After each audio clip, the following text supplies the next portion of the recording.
Assalamualaikum warahmatullahi wabarakatuh.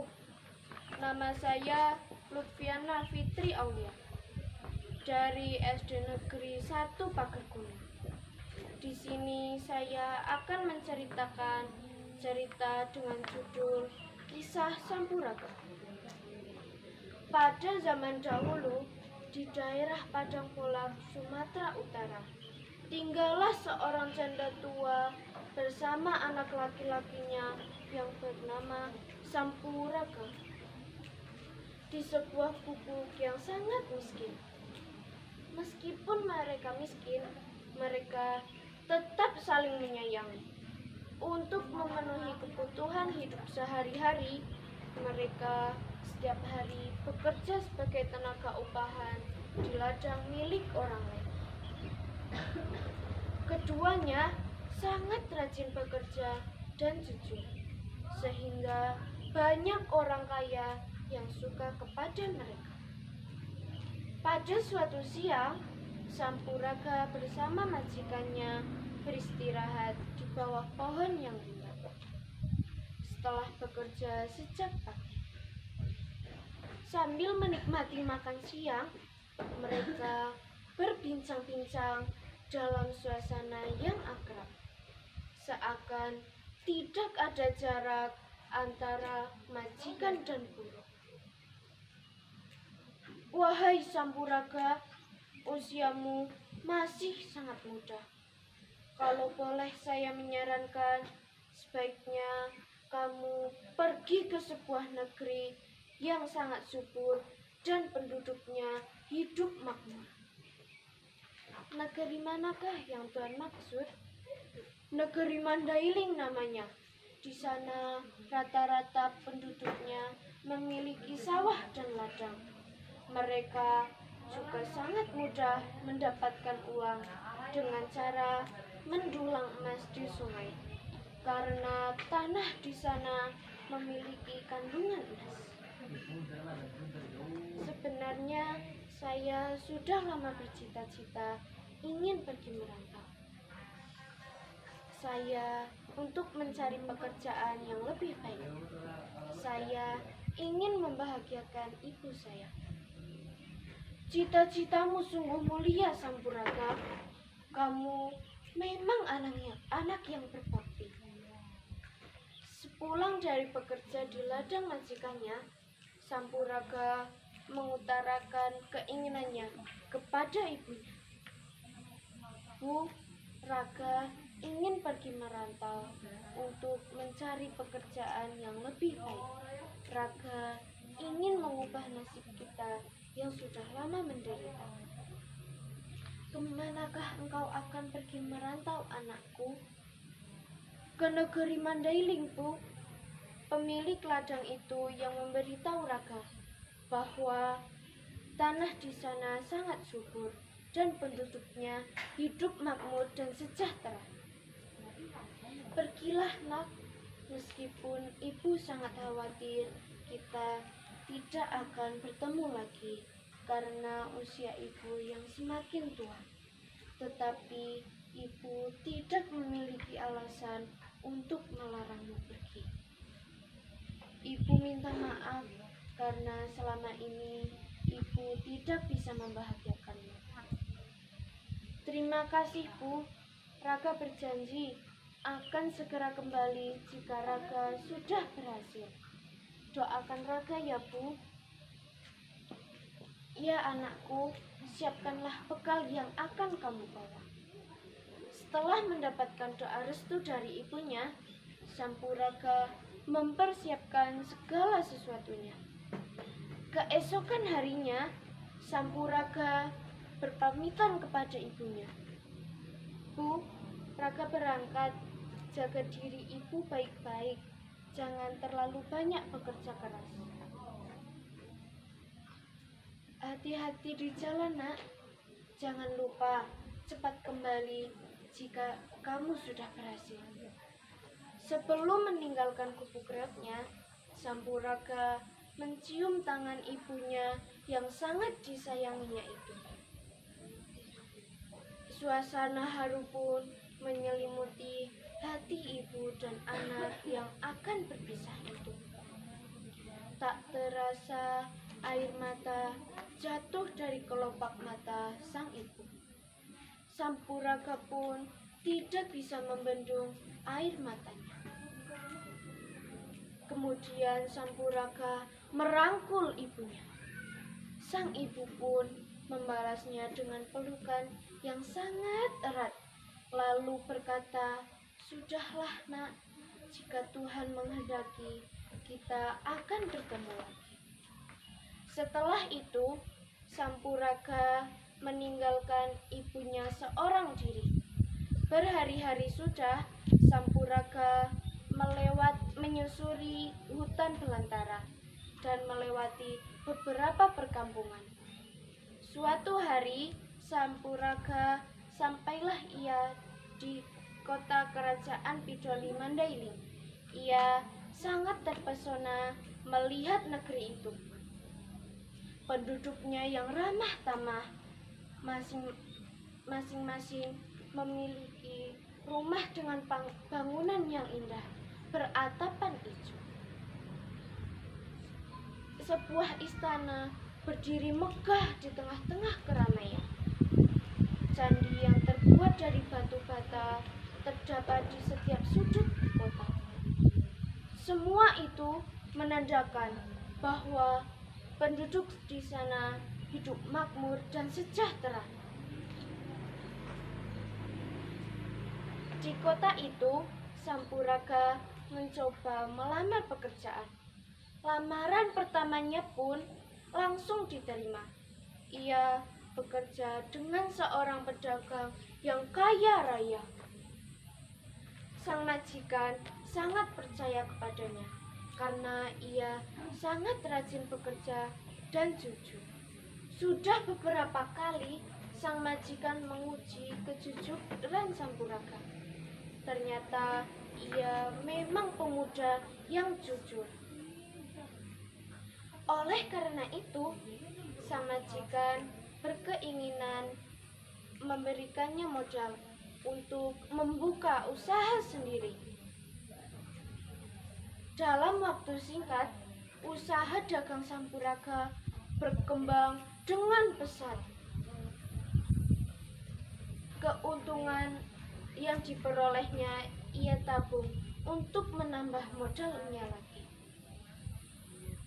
Tak lama, usaha Sampuraga semakin lama semakin maju. Tak lama kemudian, ia pun terkenal sebagai pengusaha muda yang kaya raya. Sang majikan sangat senang melihat keberhasilan Sampuraga.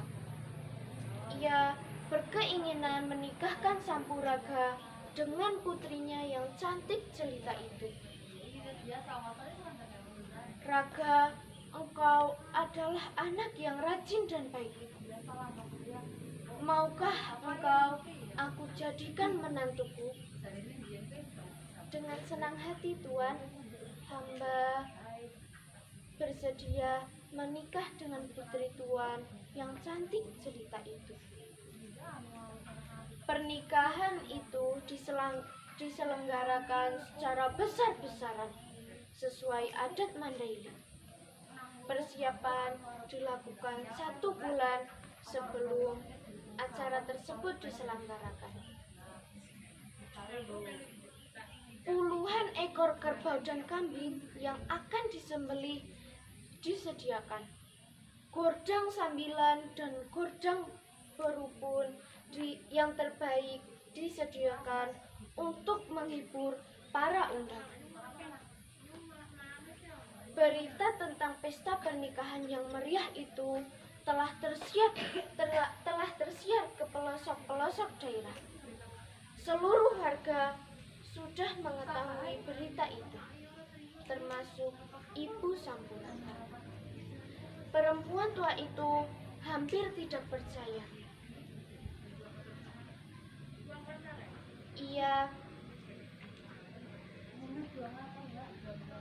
Ia tidak percaya jika anaknya akan menikah dengan seorang gadis bangsawan yang kaya raya. Tidak mungkin anakku akan menikah dengan seorang gadis yang kaya, sedangkan dia adalah seorang anak janda tua yang miskin. Barangkali namanya saja yang sama. Demikian yang terlintas dalam pikiran perempuan tua itu. Walaupun masih ada keraguan dalam hatinya, perempuan tua itu ingin memastikan berita yang telah diterimanya. Setelah mempersiapkan bekal secukupnya, berangkatlah ia ke negeri Mandailing. Berjalan kaki untuk menyaksikan pernikahan anak satu-satunya itu. Setibanya ia di kerajaan Mandailing, tampaklah sebuah keramaian dan terdengar pula suara gordang sambilan bertalu-talu. Dengan langkah terseok-seok, ia mendekati keramaian. Alangkah terkejutnya ketika ia melihat seorang pemuda yang sangat dikenalnya sedang duduk bersanding dengan putri yang cantik jelita. Perempuan tua itu kemudian mendekati keramaian. Ia pun tiba-tiba nenek tua itu berteriak memanggil nama anaknya, Sampuraga yang sedang duduk. Ia sangat terkejut mendengar suara yang tidak asing di telinganya. Tidak mungkin itu suara ibu, pikir Sampuraga sambil mencari-cari sumber suara itu di tengah-tengah keramaian.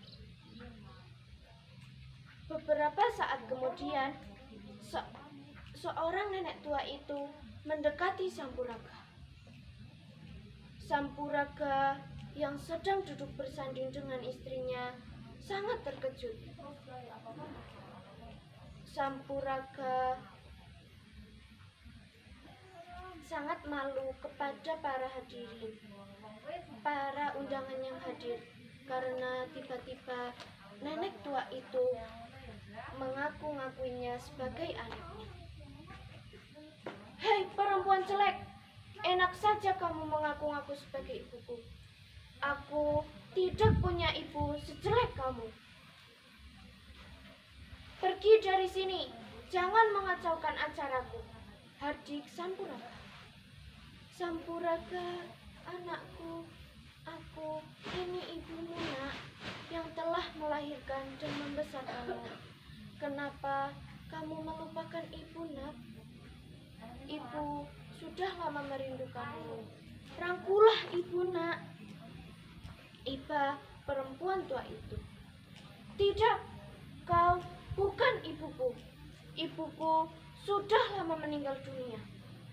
Algojo, usir nenek tua ini, perintah Sampuraga. Hati Sampuraga benar-benar sudah tertutup. Ia tega sekali mengusir dan mengingkari ibu kandungnya sendiri. Semua undangan yang menyaksikan kejadian itu menjadi terharu. Namun, tak seorang pun yang berani menengahinya.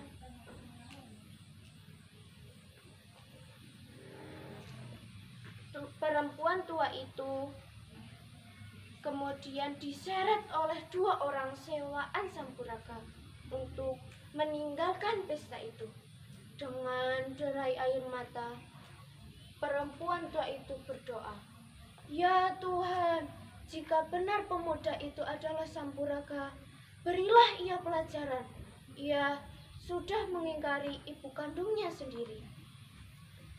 Tak lama kemudian, langit diselimuti awan tebal dan hitam. Petir menyambar bersahut-sahutan. Tak lama kemudian, hujan deras turun diikuti suara guntur yang menggelegar, seakan memecah gendang telinga. Seluruh penduduk yang hadir berlarian menyelamatkan diri. Sementara Ibu Sampuraga menghilang entah kemana.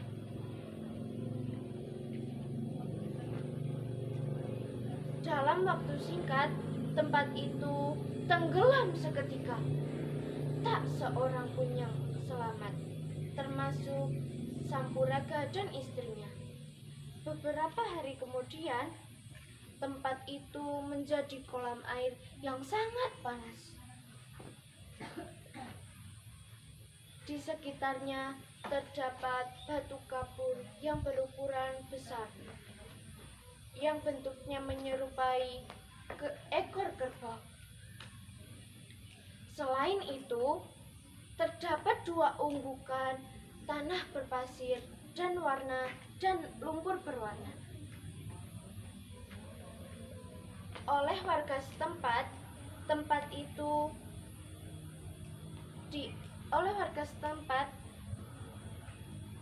itu dianggap adalah penjelmaan dari upacara pernikahan Sampuraga yang terkena kutukan.